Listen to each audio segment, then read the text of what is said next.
The main thing that small gimbals like this are really good at is a smooth horizontal panning motion.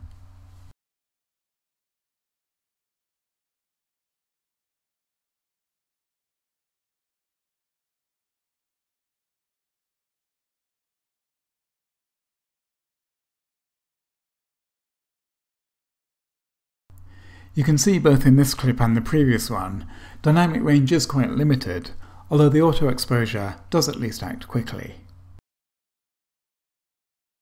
Low light performance is another limitation of the small sensor, and you can see when it gets very dark like this, significant grain in the image.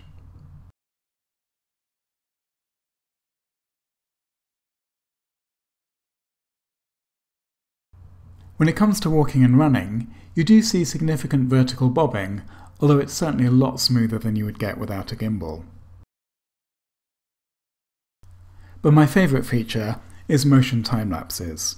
You set the start point, the end point, and then you get much more interesting footage than you would from a static time-lapse. Check out the link below for more on the DJI Osmo Pocket.